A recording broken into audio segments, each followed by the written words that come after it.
Well, Lee, thank you very much indeed, first of all, for that introduction. And I also want to thank you for your suggestion that I give this lecture. It's a very interesting political time, and I'm delighted to have the opportunity to do so. I want to try and draw some conclusions and provoke some discussion about the current state of politics in Britain and of Labour politics in particular, and to suggest the ways in which we should be looking forward. The timing of the lecture is certainly propitious, as we've certainly been going through a very turbulent period. The whole politics of Scotland has been transformed. The impact of the rise and fortunes of the Scottish National Party makes it almost impossible for Labour to form a UK government alone by itself for many years to come. Despite the referendum vote for Scotland to stay in the UK, there remains uncertainty about the possibility of a future independence referendum, and the Conservatives may bring forward measures on their English votes for English laws agenda, which would change the whole basis of English politics. Labour's disastrous 2015 election defeat was entirely predictable in my opinion, but only the latest stage in a process of Labour political electoral decline, which has been accelerating for 8 or 9 years. And then the overwhelming election of Jeremy Corbyn as leader of the Labour Party and the consequent events of the Labour and Conservative conference provide ample food for thought. It really is time to take stock. And what I intend to do this evening is to explain firstly why I think that another Conservative victory is not inevitable, the title of this lecture, though it is likely. I will consider what the Conservatives did to win in 2015 and what they're now doing to win in 2020 and beyond.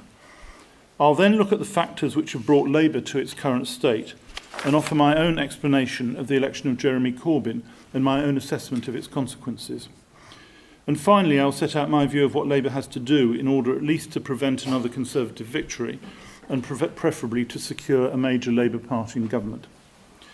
So I begin, is another Conservative victory inevitable? And I assert as strongly as I possibly can that it's absolutely not inevitable that the Conservatives will win the next general election, despite a lot of opinion which is around to that effect. If they were to lose just 6 seats, they would lose their whole majority as a party in government. Governing parties almost always lose seats at general elections. There are only 6 exceptions in the 18 general elections since 1950, and 2 of them were when Labour gained seats in second shot elections in 1966 and October 1974, neither of which would have been possible now when we have an era of fixed-term parliaments. The other 4 were where Conservative governments gained seats in 1955 and 1959 against a failing Attlee and an ineffective Hugh Gaitskell leading a very divided party. They gained again in 1983 against Michael Foot and last May in 2015 against Ed Miliband. These 4 general elections, 1955, 59, 83 and 2015, were the only ones in the whole of Labour history where the Labour opposition lost seats at a general election from opposition. The opposition party ought to be hoping to gain in those circumstances rather than lose. In the other 12 general elections since 1950, the governing party has lost seats by numbers between 6 in 2001 and 171 in 1997. And I have the figures, if anybody's interested, general election by general election, to see what happened in each of those elections and what happened. So it's important to appreciate the conclusion I draw that there's absolutely nothing inevitable about the result of the next general election. And those who say Labour's bound to lose, the Tories are bound to win, are speaking ahistorically, and I think it's simply not the case. One has to start and see what is to be done and how to do it. The outcome depends upon how the main political parties conduct themselves, and as always, on external events. External events may happen about which we know nothing at this stage, where we have to see what will take place. However, I do draw a further important conclusion from these figures. Labour would have to gain 67 seats in order itself to be able to have an overall majority at the 2020 election. This is not impossible, but it is very difficult indeed. In fact, has only happened in 4 of those 18 general elections since 1950. The Conservatives gained more than 67 seats in 1950, in 1970 and 2010 when David Cameron was elected, and Labour did it in 1997. So it's not common for parties to win more than the 67 seats Labour would have to win in order to form a government alone. And I conclude it's highly unlikely that Labour will be able to gain an overall majority, even if the Conservatives do lose theirs.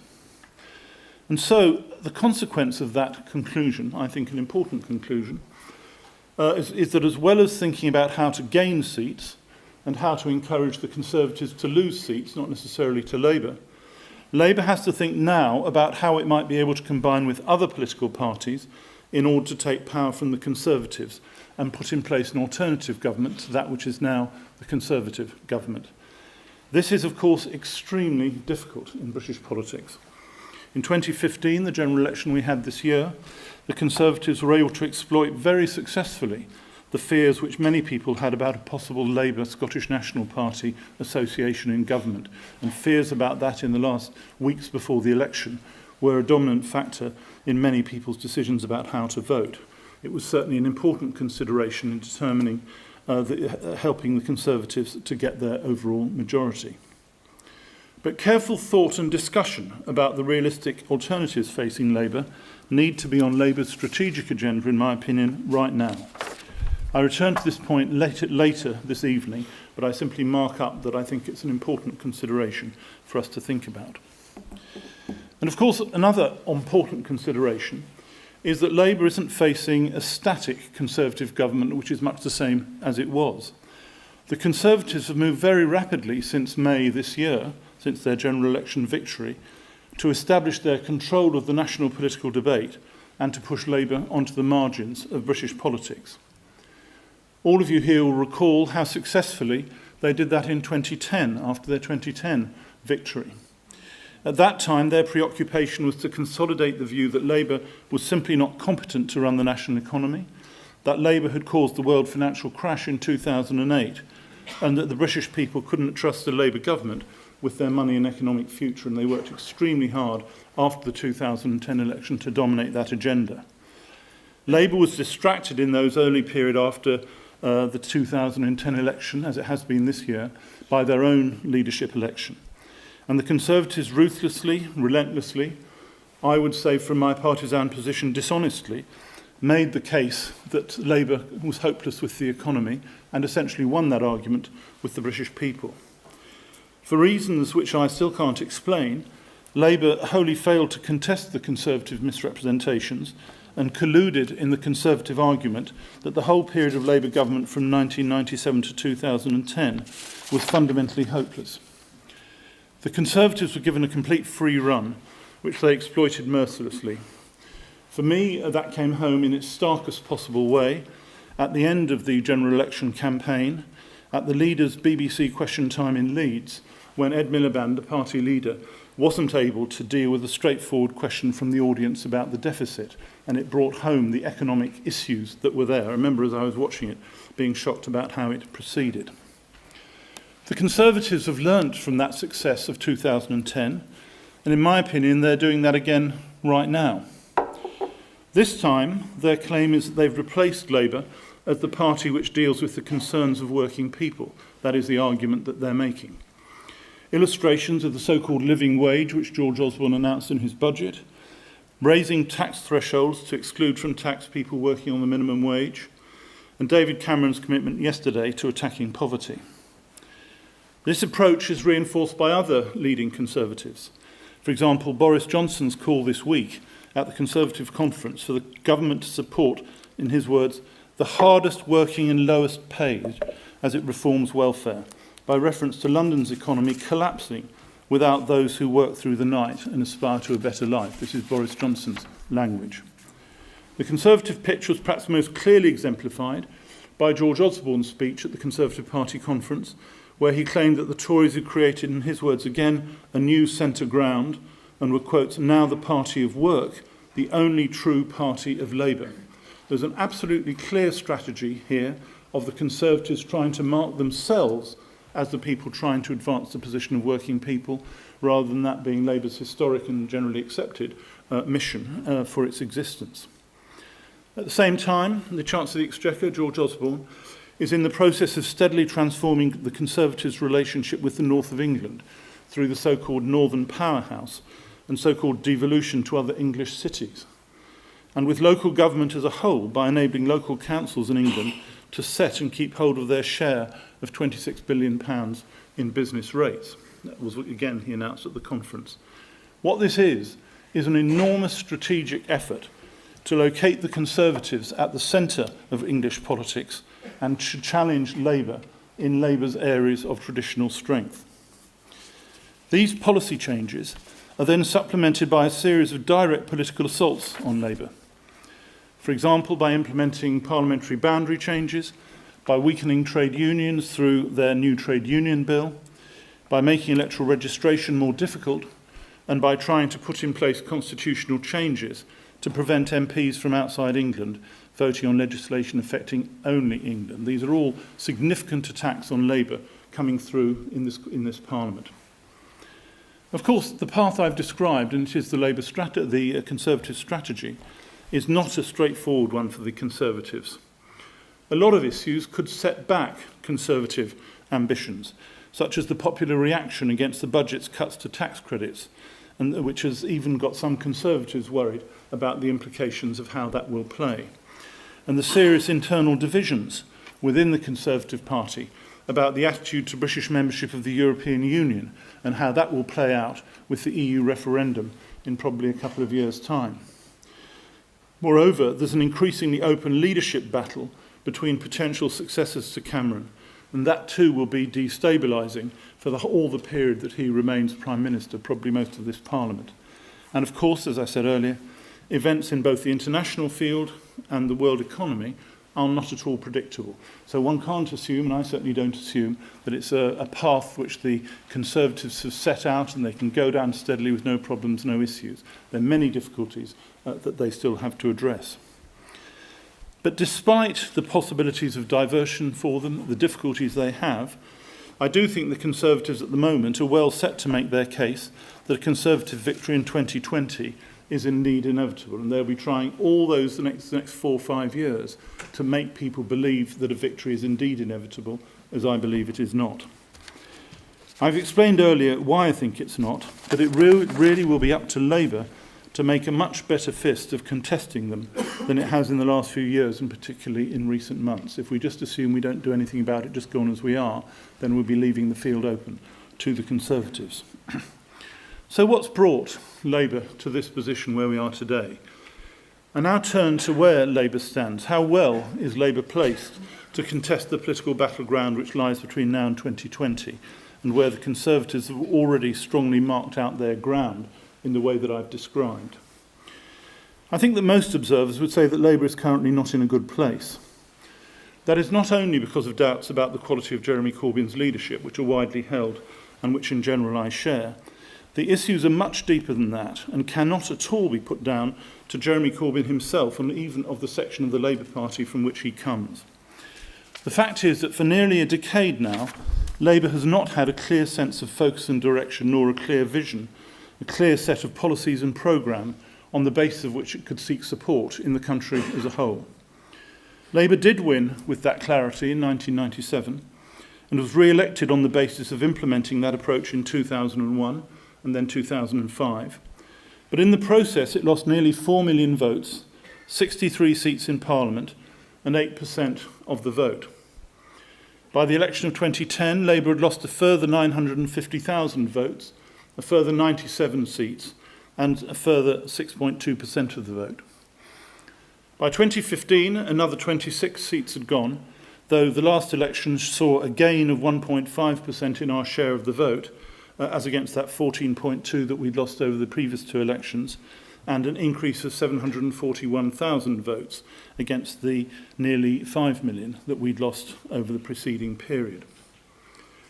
Though many commentators attribute the decline in Labour support primarily to the Iraq War, the facts simply, in my opinion, don't substantiate that case, irrespective of your view of the war, which, remember, took place in 2003 before the 2005 general election, which Labour won.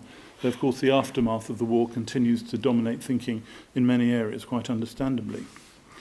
Responses to that conflict certainly were a factor in Labour's decline, particularly amongst some sections of the electorate, but I do not consider that it was the main or decisive factor. The reasons for this steady decline and Labour retreat are much deeper and, in my opinion, require much more substantive analysis. Over the long period since the final years of the Blair leadership, through Gordon Brown and then Ed Miliband, this assessment never seriously took place. The result was that Labour's principal message in both the 2010 and the 2015 general elections was that the main reason to vote Labour was to keep the Conservatives out. It was a message of fear about what the Conservatives would do, which in itself alienated and gave no sense of hope or optimism about what Labour might bring if it were to return to office in either of those cases. This approach turned many people away from politics altogether and gave rise to an overwhelming sense that Labour had little or nothing to contribute to the national debate about our future. Many people can be blamed for this awful failure, from Tony Blair onwards, and certainly including myself. But that story is too long to be told this evening. Perhaps I'll save it up for my next book.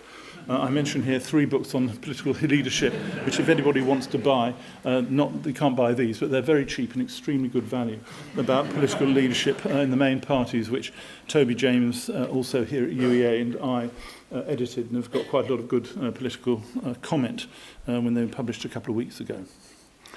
But the outcome of this failure to rethink what we were about, to present with clarity what Labour was wanting to do, to rely upon frightening people about what the Conservatives would do, is that we got to the 2015 general election in May this year with a real sense of confusion about what Labour is and what it represents, and particularly on the big questions which face any government: international stance and engagement, economic management, quality of public services. On these big questions, people really didn't know where Labour was on these core questions, and people wanting to look to vote for a party want to know what, roughly speaking, that party is representing and talking about in these circumstances. The world is becoming more and more frightening with the growth of ISIS or Daesh, the increasingly bellicose attitude of Russia, the impact of conflict and poverty across the world, which leads to higher levels of migration and the terrible personal disasters that we've seen in the Mediterranean. The world's political and economic institutions, such as the United Nations, the European Union, NATO, seem increasingly ineffective at steering events in a constructive direction. And so there's a constant sense of impending gloom that people have, in which they want to see what Labour is saying. In these circumstances, Labour needs to be absolutely clear about its approach, including our attitude to all forms of intervention overseas. You can go from never to always, but whatever the position is, there needs to be an explanation about what Labour is saying, as well as clarity about the basis of our engagement with the European Union and NATO. Different people within and without the Labour Party will perfectly legitimately have differing views about these matters, but a putative party of government cannot leave the electorate in serious doubt about the stance that Labour would take. Otherwise, the electorate simply won't take you seriously on these enormous questions at a time of general fear. The European Union referendum campaign will be an important political context during this Parliament, and in my opinion it's essential that the whole of Labour is unequivocally and vociferously committed to the UK's continuing membership of the European Union, irrespective of whatever package David Cameron returns with. The same clarity is necessary on the economy, which is of course the single most important policy area for Labour, the area where it's crucial to regain popular trust for our economic competence.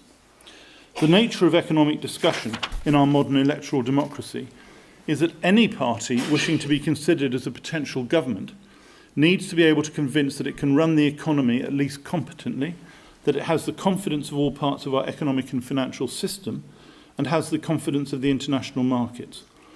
Any party that fails these tests, as John Major's Conservatives did after Black Wednesday in 1992, and Labour did from the financial crash in 2008, will find it extremely difficult even to get into the political ring where people look at your options against the other side's options. Unless basically people believe that you can be trusted with running the economy, you're hardly in the game.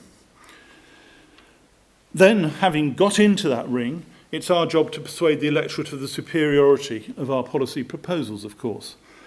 but odd policy snippets like freezing electricity prices for a period or some form of rhetorical analysis won't do the political job which is necessary of convincing people that we are a solid, strong, capable party able to deal with the economic situation. Labour cannot and should not assume that there'll be another financial crisis whilst the current government is in office. That would in any case certainly be bad for the country. But Labour's priority number one is to set about convincing all sections of economic opinion that Labour has an approach to economic governance which commands confidence. In its whole history, in the whole history of Labour, it's only from 1997 until about 2007 that voters have had confidence in Labour to manage their economic destiny. You go back to the Great Crash 1931, to the devaluations of 45 to 81, to the IMF crisis, to the winter of discontent. Labour in government has been associated with incompetence in economic management historically. I don't say this is justified, by the way. I think in many of the cases, Labour did absolutely the right thing in those circumstances, and the Tories got the benefit afterwards. But I'm not talking about fairness in this discussion. But it's not until the first period of the Blair-Brown governments that we did succeed in gaining confidence of people that we were able to run an economy effectively.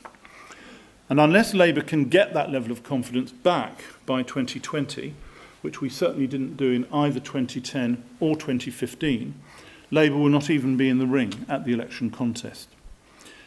Similarly, Labour's account in relation to important concerns such as immigration, welfare, quality of public services, particularly health and education, needs to be clear and unequivocal.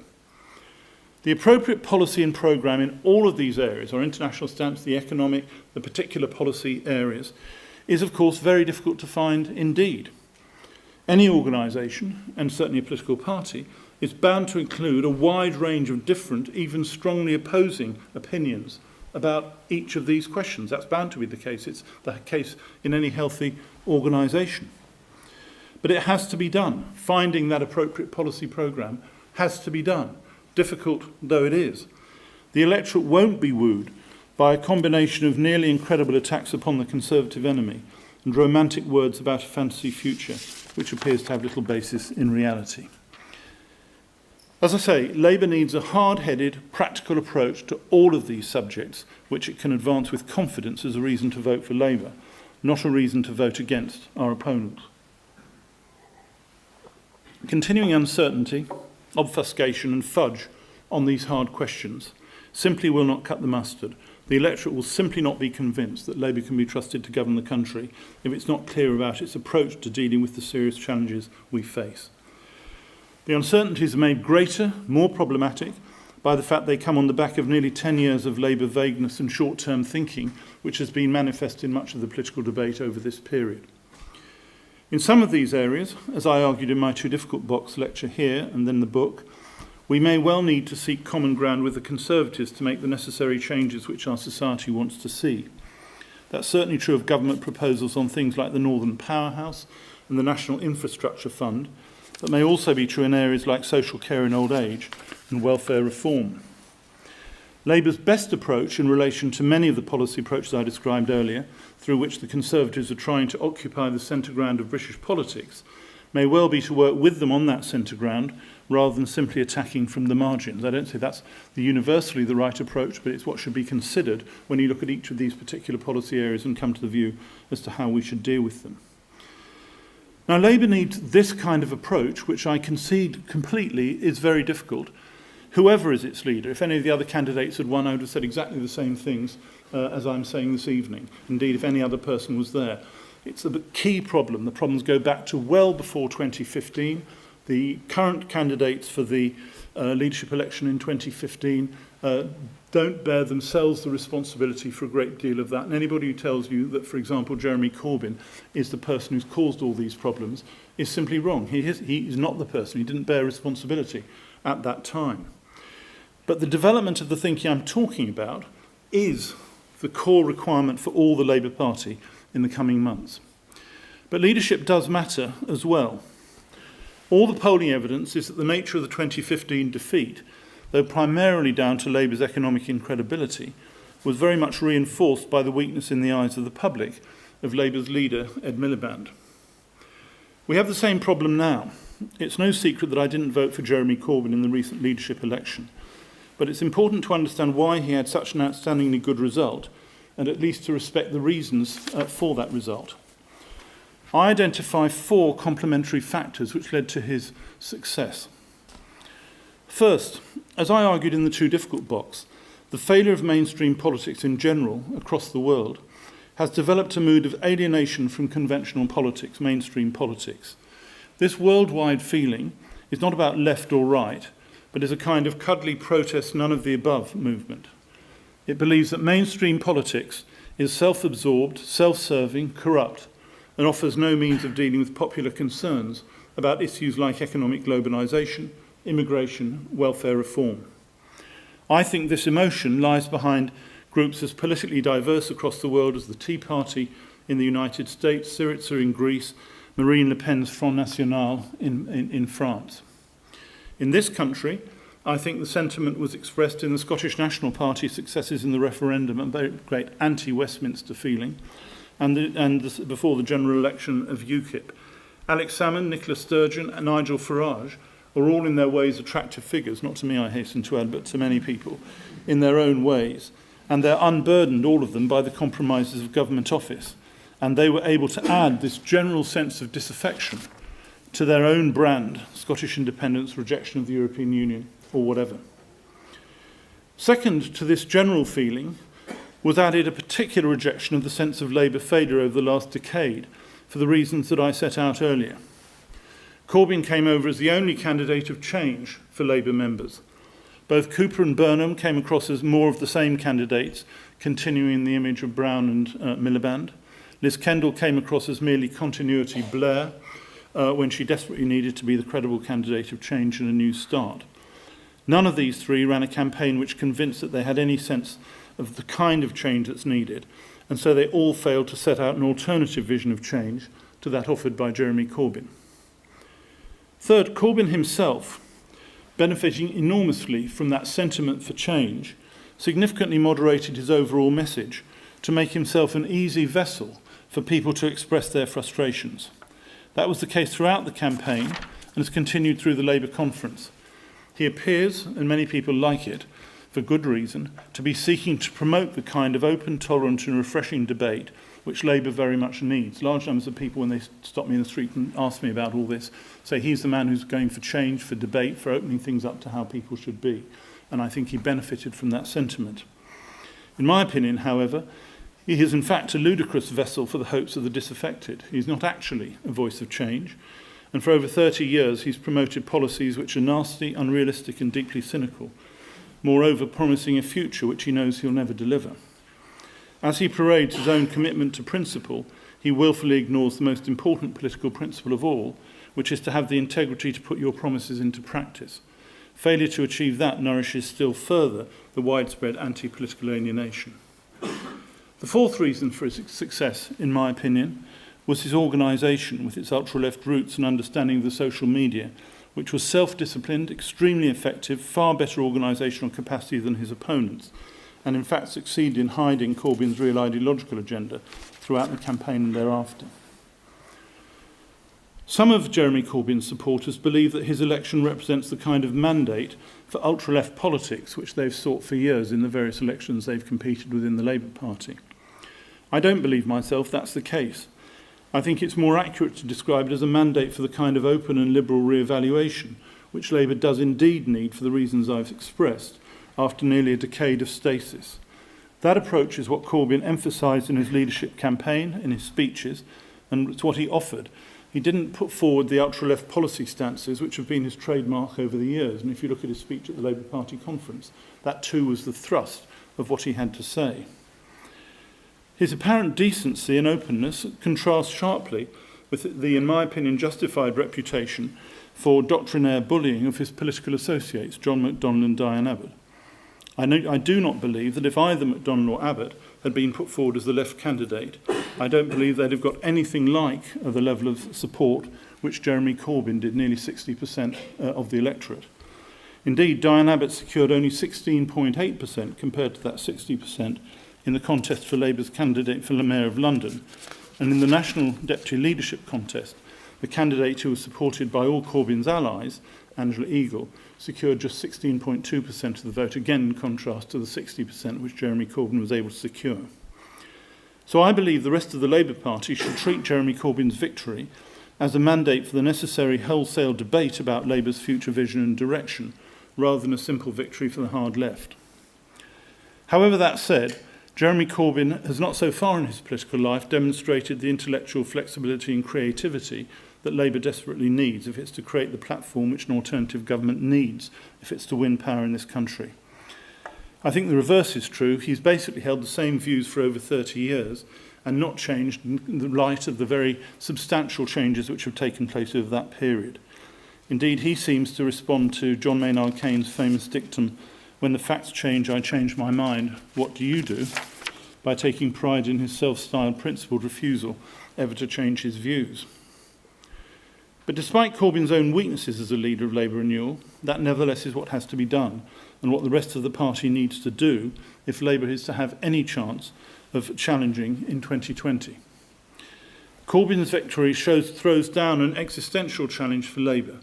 It has to choose between being an ineffective party of protest or being the central force in determining the future of this country.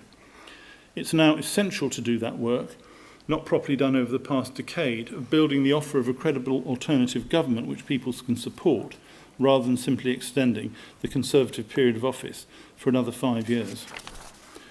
So what does Labour have to do? The core activities of political parties are policy development, organisation and campaigning and communications. Labour has to address these essential tasks on the basis of understanding why we lost and therefore what we need to do to rectify our errors, on the basis of a clear understanding of the way in which we need to oppose the government, and then an appreciation of how we can win in 2020. I've set out earlier why, in my opinion, we've lost. It's a consequence of a decline over almost a decade in Labour's capacity to project a clear message of what we stand for, what kind of society we're trying to build, and how we deal with the challenges that face any government. That's been particularly acute in the economic area, but it does extend to our international stance and our approach to increasing the quality of and access to public services. But as we develop our detailed policies, our attitude to Conservative government legislation and other proposals, and our campaign approach, we've also got to think very carefully about how we oppose. It's not just a question, our opposition, of saying over the next 4.5 years only that what the government's doing is wrong and explaining why. Effective and credible opposition is about far more than that. It's about comparing what the government is doing with what we would be doing in their position, and not just by reference to some ideal but non-existent world. Opposition which doesn't accept the realities of real-world economic and international constraints is hardly worthy of the name of opposition at all, since the government can simply and easily deal with Labour's criticisms by reference to the obvious and problematic realities around us, which are in general fairly clear, and thereby avoid any serious need to defend the particular decisions which they've taken in this context. Pure opposition, without reference to the real-world context, is the easiest opposition of all to rebut. This task of opposition is difficult enough, and is not congenial for many. It requires difficult and hard thought about our approach, rather than simply attacking the government, however vociferously. But Labour's task in opposition is complicated still further by the need to bear in mind that if the Conservatives are to be replaced in office after 2020, that will almost certainly have to be by Labour in conjunction with other political parties whom we oppose electorally, notably the Scottish National Party and also the Liberal Democrats. In these circumstances, Labour's attitudes to the SNP and the Liberal Democrats require detailed discussion and thought. The relationship with the Liberal Democrats is the easier to chart. The policy stances on a wide range of issues are quite similar. There's widespread rejection within their party, the Liberal Democrat Party, of the experience of the coalition with the Conservatives. And they themselves, with only 8 MPs, have a major existential challenge of their own. In my opinion, Tim Farron's vain hope of defections from Labour to the Lib Dems will be disappointed, and there will not be people going over. A new SDP will not be created, in my opinion. People will stick with Labour. I think the idea, Tim Farron's idea, that the Liberal Democrats will replace Labour as the main anti-Conservative party in England is fanciful. There might even be a case for following historical precedents and seeking a one general election agreement between Labour and the Liberal Democrats, whereby Labour stood no candidate in a few seats and urged support for the Lib Dems, whilst the Lib Dems did the same in some Labour target seats. This short-term alliance would be sharply targeted at the Conservatives, be very controversial within Labour for all kinds of reasons, but with a Tory overall majority of only 6, this approach could well bear fruit, and the inevitable Tory attack on such a Labour-Lib Dem collaboration might very well fall on deaf ears in the electorate. The relationship with the Scottish National Party is far more difficult, and I'm much less clear about how to proceed in relation to that. The Tory attack on the dangers of a Labour-SNP alliance carried so much weight in the general election campaign, precisely because the possible results of such a coalition were so unpredictable and therefore insecure. Moreover, it has to be a central Labour strategic priority to win back support in Scotland, first at the Scottish Parliament elections in May next year, and then at the 2020 general election. Labour simply cannot accept the idea that we've been almost wiped out in Scotland in the way that we have. We have to refashion our strategy to contest the ground in Scotland effectively. And the route to Labour electoral success in Scotland will at least in part lie through holding the Scottish Government and the SNP at Westminster to account in front of the Scottish people. As I say, I don't have conclusive answers here, except to say the issue has to be tackled if Labour is to have any chance of being in government after 2020.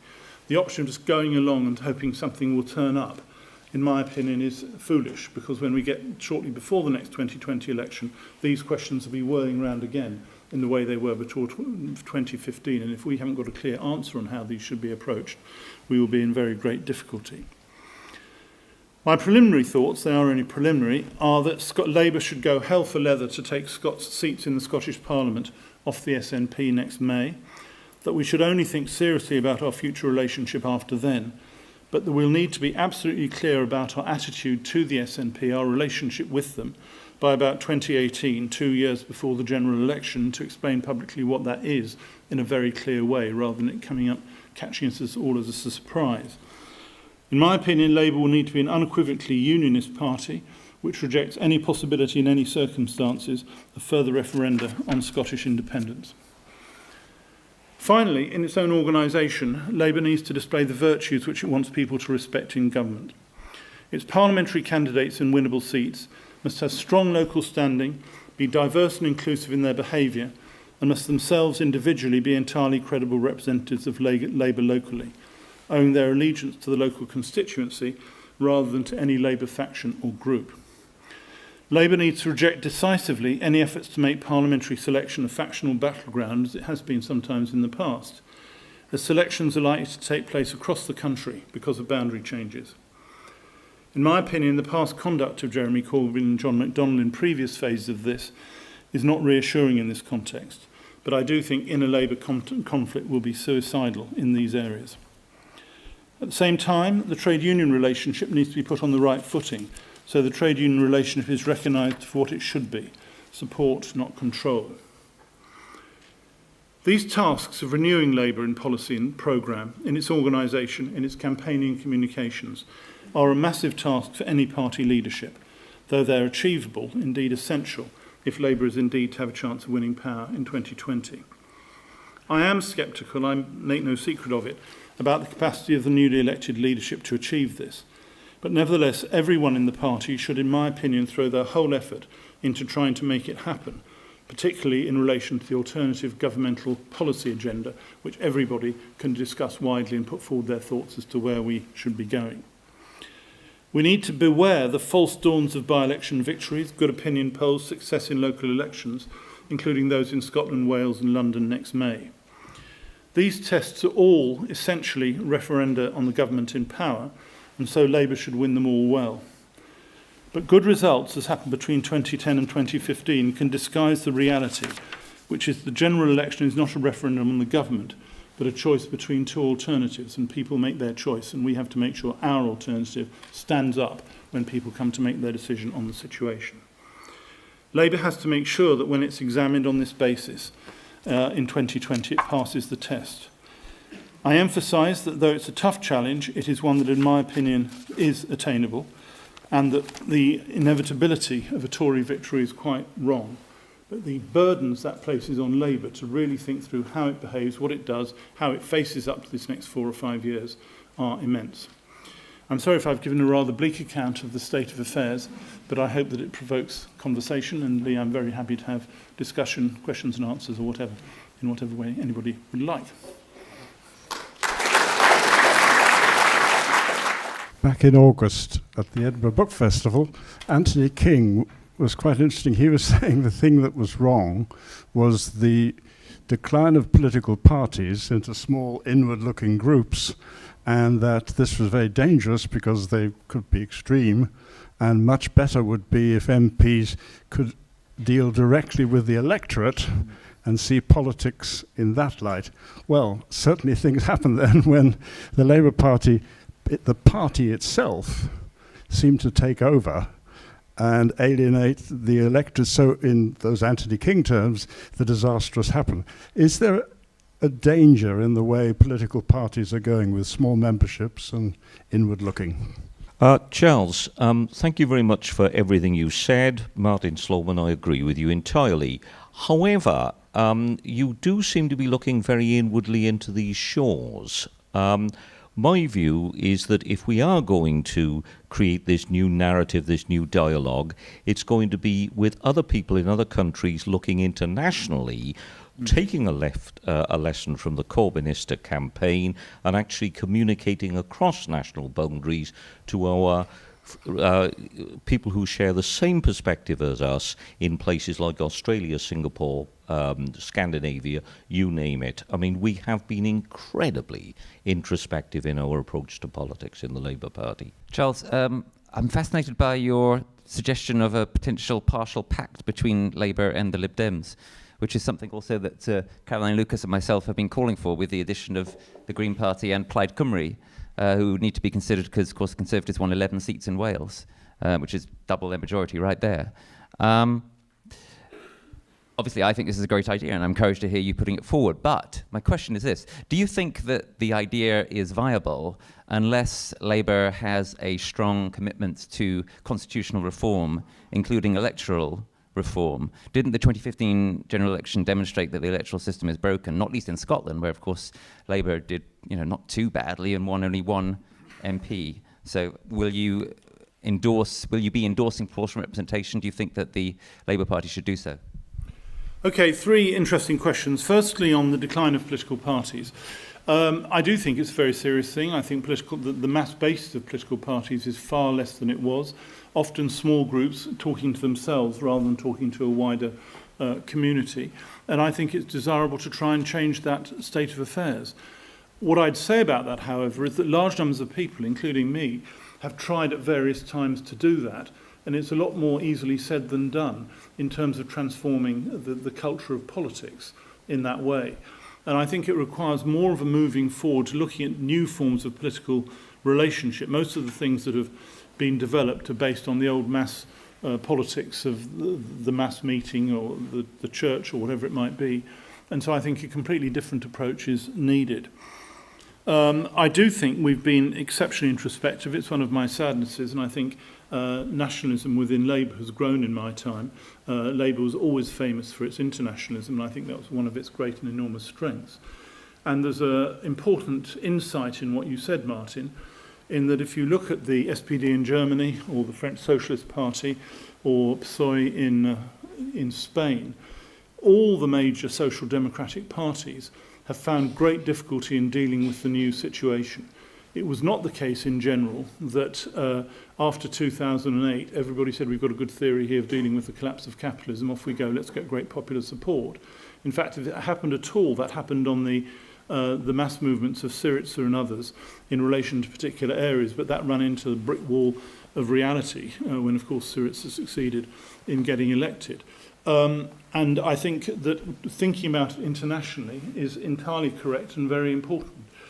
I'm not sure, and this sounds appalling, how much we have to learn from, for example, the German SPD. I mean, they're saved in this process by the idea of the Grand Coalition, which has been a very strong element in German politics for a long period of time. And so the German SPD is in office today and has senior ministers in relation to that. I did wonder at one point whether the last 2015 election might lead to a grand coalition in Britain between Conservatives and Labour, almost impossible to imagine. But I do think there are issues of this type. But certainly we've got to learn from other countries. We've got to talk to other countries about dealing with the massive transformations in the economy which are there. I've always supported, Rupert, the alternative vote. I campaigned for a yes vote on the alternative vote referendum.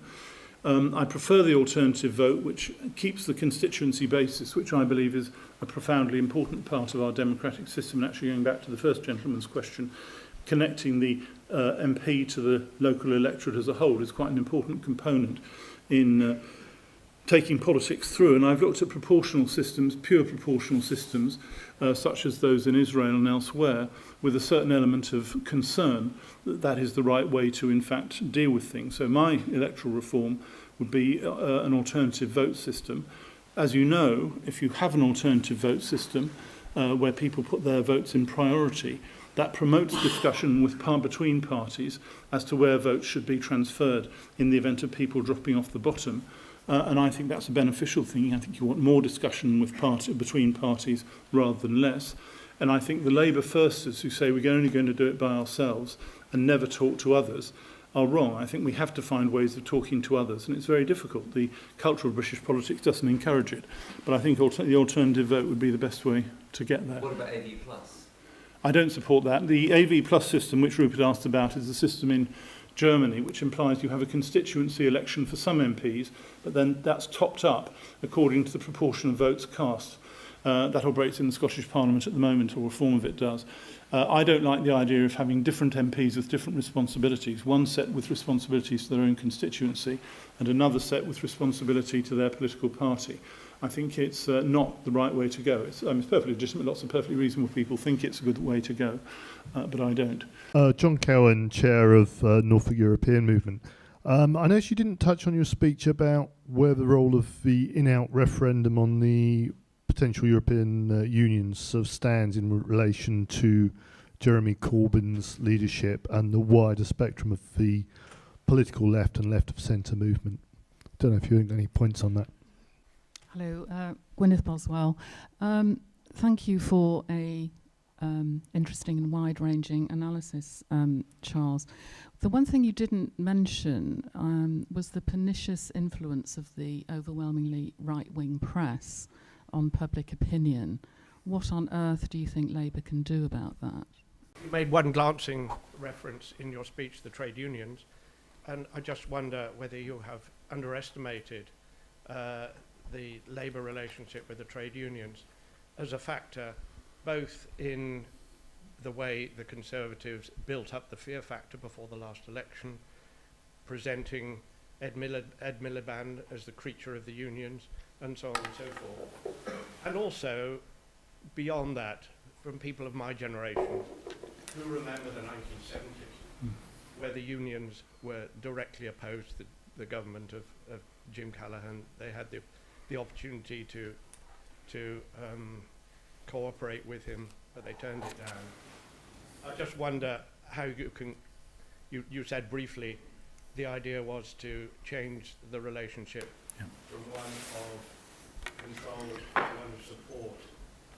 Quite how would you go about that? Okay, firstly on the referendum, I did make John a reference to it as something as part of the international situation, and I do think it's exceptionally important that Labour is clearly going for a yes unequivocal vote in the referendum.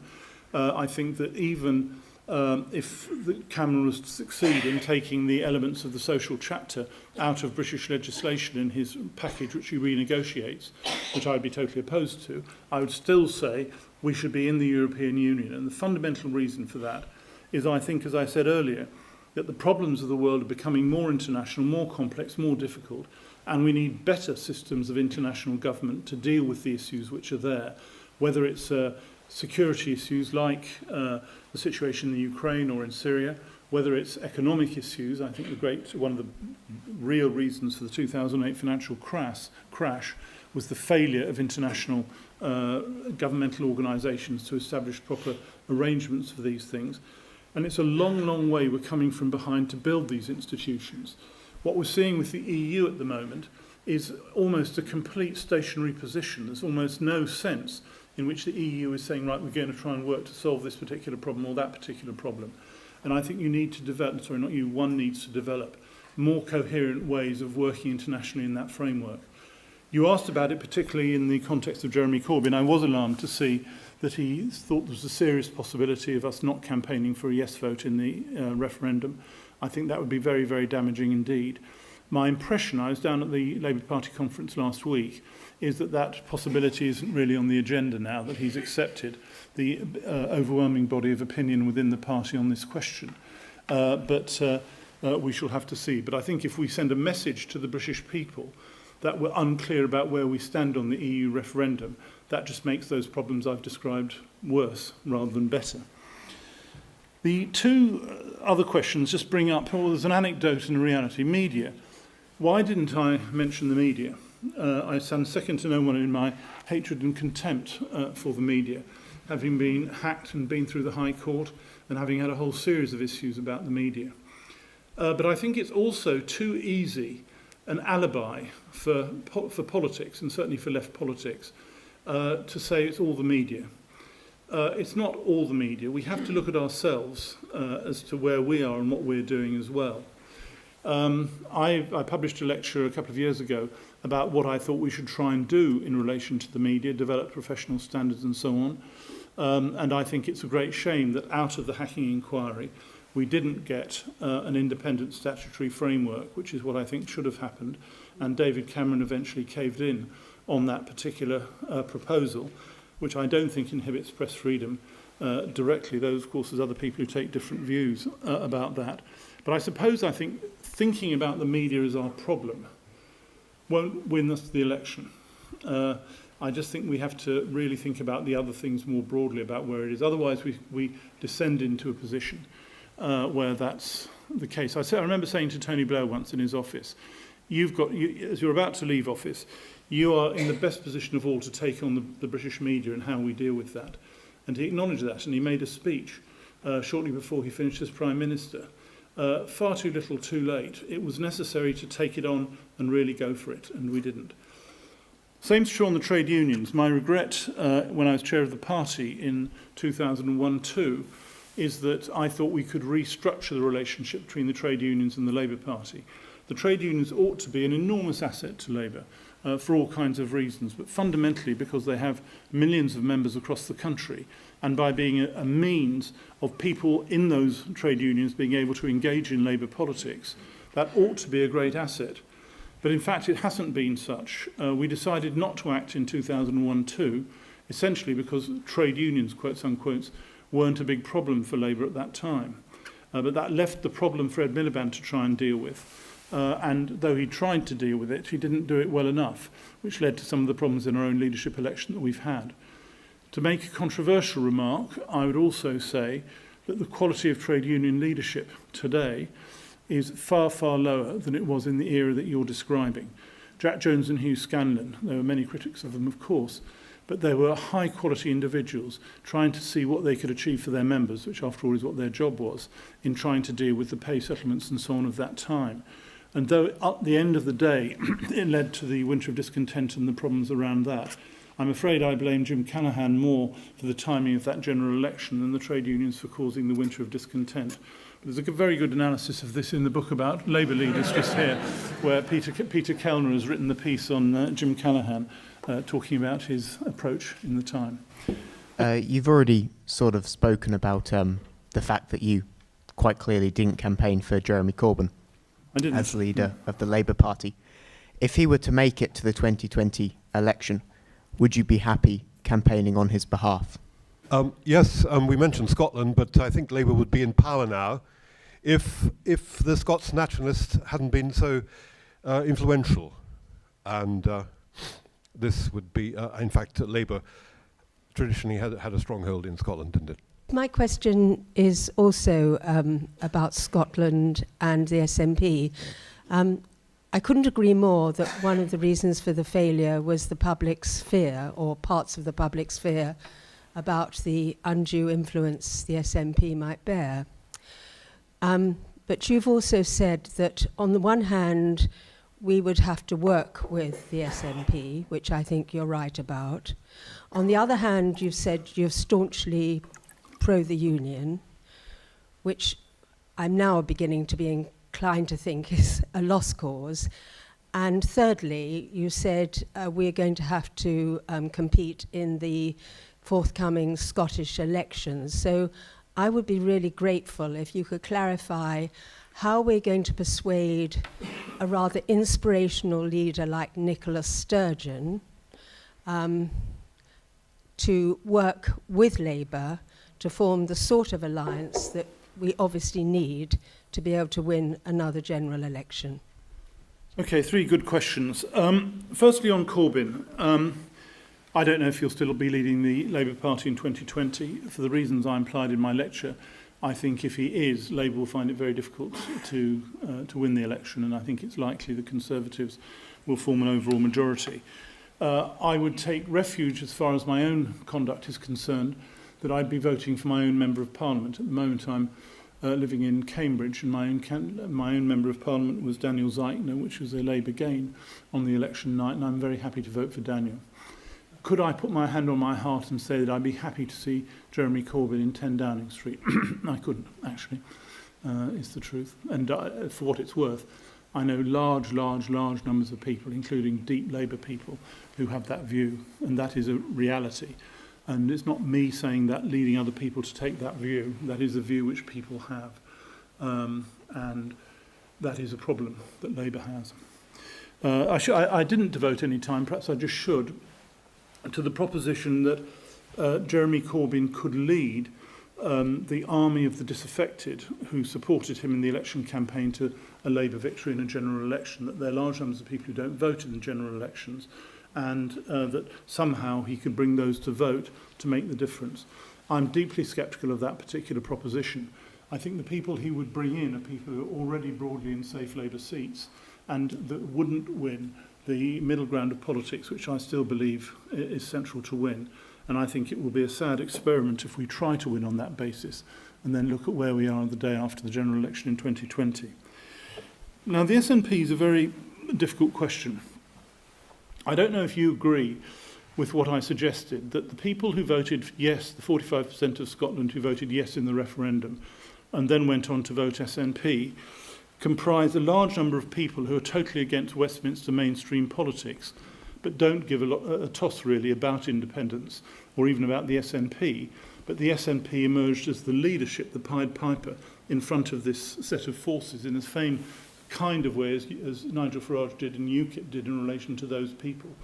But I think the trick with the SNP is to try and build we've got to completely rebuild Labour in Scotland. We're not even in the game unless we do that. We were decimated in a way which I was really shocked by. And I don't know Scottish Labour politics very well, but I do know it quite well.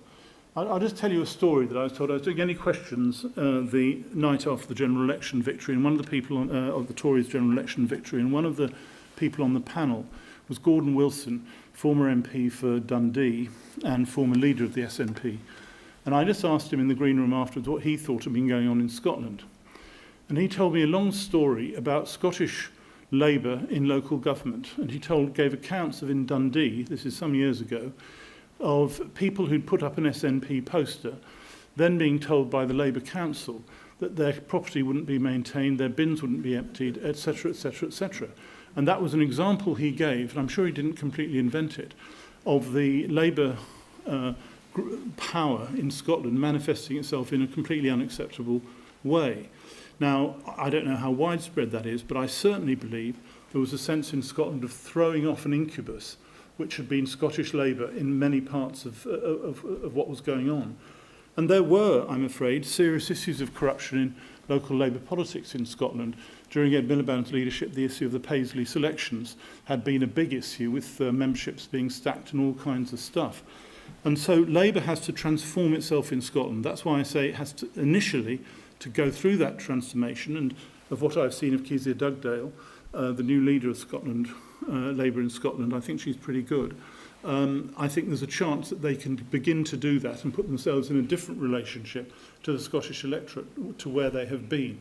And I think before anything else happens, that has to take place. That's why I say go wholeheartedly for a win in the Scottish Parliament elections next year. After that is over, after the referendum is through, the European referendum is through, then we have to see where we stand and see if we can say anything sensible about working with the SNP in the event that that was necessary after the next general election. It may be that we can't. On the other hand, I think we probably have to think about trying. I'm just suggesting that a bottom line in all this, I think, as far as the British electorate is concerned, is they don't want to see Britain breaking up in general. There are people, sometimes me, who think just get away with a lot of them, but that's not a very constructive attitude to politics. So we'll have to look at it there, and as I said in my lecture, I don't have a good answer to your question, but the SNP is there, it's real, it's substantial. It will play a role in national politics in forming the next government, and we have to think how we deal with that. And what was so shocking about 2015 was the sense it just came upon us, and all kinds of stories could be told about what we would or wouldn't do in relation to the SNP, which gave the Tories a massive boost in those weeks before polling day, and that's what we have to try and avoid by really thinking it through beforehand. The other aspect of the SNP question was influential. I do agree it was an influential aspect in the outcome of the election. But the dangerous aspect is if these things come upon you unprepared, and what's necessary is to think about it and say, really, what are we going to do? If Jeremy Corbyn's leadership collapsed tomorrow, then who in the Labour Party would be best placed to take over, either individual or faction?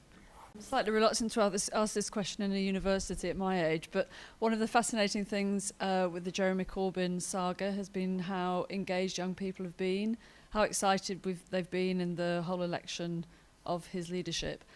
My question is, how are we, or how is the Labour Party going to engage and keep young people involved with winning the centre ground, which isn't terribly exciting?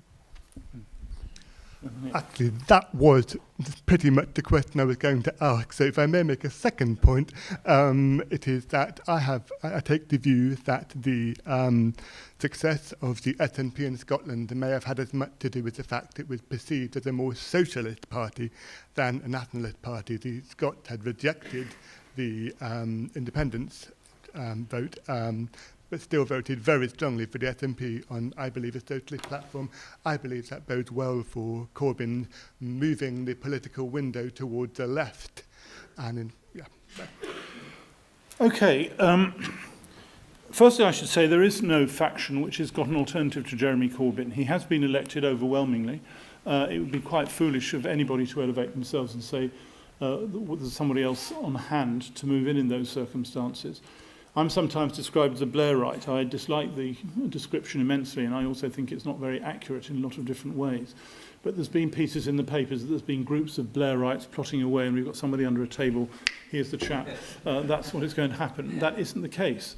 And I can't tell you who would be an alternative leader.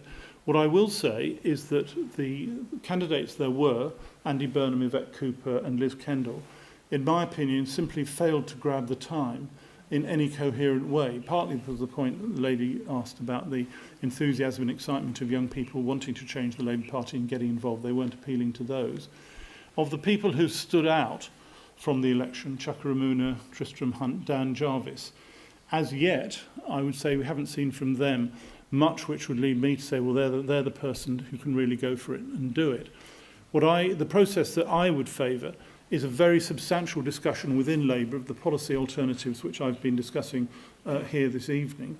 And if there is to be a leader who's an alternative to Corbyn, they have to emerge from that process. And it could be anybody. It requires a tremendous degree of steel and determination to do it. I had an interesting discussion with Douglas Alexander, who'd been the Shadow Foreign Secretary a few days ago, lost his seat in Scotland. His observation was when he went back to the 1983 period, it wasn't the old right of the Labour at that time which took on the reformation of the party, though they sometimes claim it. It was the so-called soft left of the party, personified by Neil Kinnock, who did that at that time. And he made the observation, which I think has some weight, that if a change is to happen, it will have to come from whatever one might think of as the soft left of Labour at this time, rather than the old right hatchet men, whoever they may be. I think there's a lot in that, but at the end of the day, my answer to the question is I don't know, and it will depend who can really come out of the process of thinking out the future of Labour over this next year and a half, 2 years, and be compelling in gaining support for the kind of Labour vision which could win the next general election. And we just don't know who that is. I think it's very interesting, the point about the excitement, the young people and so on. There's actually been quite a lot of analysis done of who were the Corbynistas, and there's quite a discussion to be had about who they were by age, by class, by geographical location and so on. But putting all that to one side, much the same could have been said about the Scottish Independence Group, which is why I make the comparison there, and support for the SNP. And of course, that enthusiasm is unbelievably important. It's a great asset. But I do think, and this is the old hack in me speaking, that if you just have enthusiasm but no way of transforming the power in the society, that enthusiasm quickly burns itself out because people don't believe they can make progress in moving things forward. And you can't make so much progress in opposition. The only thing in your question, or implication of your question, I didn't agree with, I don't think fighting for the centre ground is particularly unexciting. I think actually getting involved in the debate about the future of the country, and whether it's about your defence system, your foreign policy alliances, your economic equality strategy, whatever it might be, I don't think that's a boring thing to do, but it is hard work. It's much harder work, and that's what I was trying to emphasise through the lecture this evening, than just opposition. I spent a lot of my time when I was young, when I was president of National Union of Students. I led lots of occupations and demonstrations, many bigger than they are today, and very targeted as they were. But they're not as fulfilling as actually changing things and making a difference to the society. And so it's a question of taking that passion, which you rightly identify, and trying to channel that into a process of taking it forward. If I thought that Jeremy Corbyn was the type of individual who could be a vessel for that, which is what I think he was, and then take that turn it into a political force which really could change the society, I'd be happier than I am. But my judgment of him, which may prove to be wrong, is that he doesn't have the capacity as an individual to do that kind of thing. And that's what needs to happen. Obama was able to do that to some extent. I know there have been many disappointments about Obama, but I think when history is written, he'll come out looking a lot stronger as a president than many people thought he would. And I think that there are lots of issues of that type. But at the end of the day, simply expressing passion is not enough. It's joining together the passion and the commitment to change, which is so very important. And otherwise, those people you're describing will just get fed up with whoever it is. Finally, SNP socialists. I'm not so sure. If you look at the range of SNP policies, it's certainly not that socialist in what it comes up through. And an answer I didn't give to the lady who asked before about the SNP, Nicola Sturgeon's being very wary about committing to another Scottish referendum, because I think she knows that another Scottish referendum would probably just go the same way as the previous one, and she doesn't want to lock that in and wants to be governing in other contexts. Certainly the SNP record as a whole, I'm not a deep expert on their policy positions, would more be described as bourgeois nationalist than socialist. Not again that I'm an expert on these terms, though there are colleagues in the faculty here who could give you a very detailed rundown of exactly what they mean. So I don't think that is the case. I think what unites the SNP and the Corbynistas is this sense of the large number of people who reject existing politics, mainstream politics, and say something's got to change. And that is true. But something's got to change isn't a manifesto for a particular form of change. I think we've probably gone on long enough this evening. Thank you very much. So I'll pause it there, or hand over to Lee, I should say, for other events.